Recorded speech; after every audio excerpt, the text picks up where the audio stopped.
माता की पावन कृपा से आज हम एक बहुत ही गूढ़ रहस्यमय और दिव्य विषय पर बात कर रहे हैं।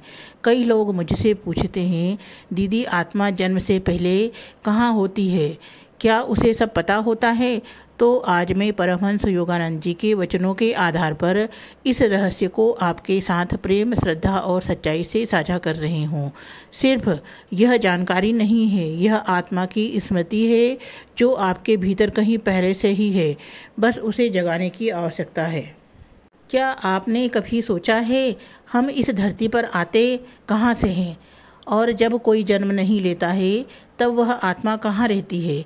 परमहंस योगानंद जी कहते हैं, हम केवल यह शरीर नहीं हैं, यह शुद्ध आत्मा है जो ईश्वर की चेतना का ही एक अंश है।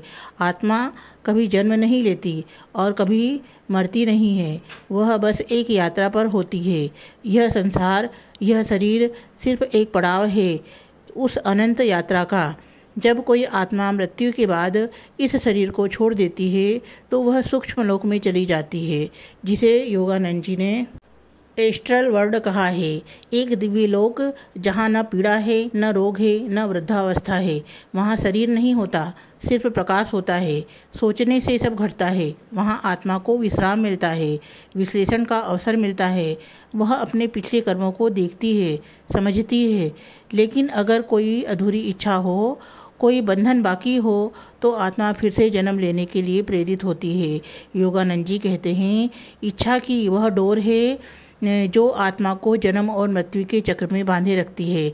आत्मा को उसके कर्मों के अनुसार एक नई योनि, एक नया शरीर, एक नया परिवार दिया जाता है और फिर वो जन्म के लिए माँ के गर्भ में प्रवेश करती है।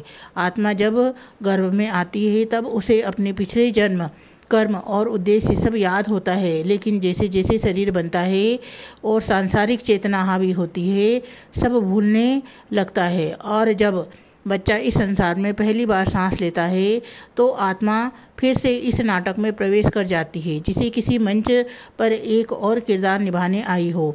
योगानंद जी ने कहा, जब तक आत्मा ईश्वर से पुनर्मिलन नहीं कर लेती तब तक इसे बार बार आना होता है। लेकिन हर जन्म आत्मा के लिए एक मौका है सीखने का, जगाने का, मुक्ति का होने का, मुक्त होने का। इसीलिए जो आज हम तुम्हारे जीवन में है वह संयोग नहीं, ये उस आत्मा की कई जन्मों की यात्रा का परिणाम है। और यदि तुम अब जाग गए हो तो यही जन्म तुम्हारी अंतिम यात्रा बन सकता है, क्योंकि अंत में आत्मा को वहीं लौटना है जहाँ से वह आई थी, उस दिव्यात्मा से, उस आनंद से, उस परम शांति में। और अब यदि यह वचन आपके दिल को छू गए हों तो समझ लीजिए आपकी आत्मा जाग रही है। यह कोई साधारण जानकारी नहीं थी, यह एक बुलावा था उस दिव्यात्मा की ओर लौटने का जहाँ से आप आए हैं। हम प्रार्थना करते हैं कि माता रानी आप सबको वह शांति और वह स्मृति, वह प्रकार दे जिससे आप अपने जीवन की दिशा को पहचान सके। अगर यह वीडियो आपके मन को शांति दे तो कृपा करके इसे आगे भी पहुँचाएं ताकि औरों को भी आत्मा की इस यात्रा की झलक मिल सके। माता की कृपा सब पर बनी रहे। जय माता दी।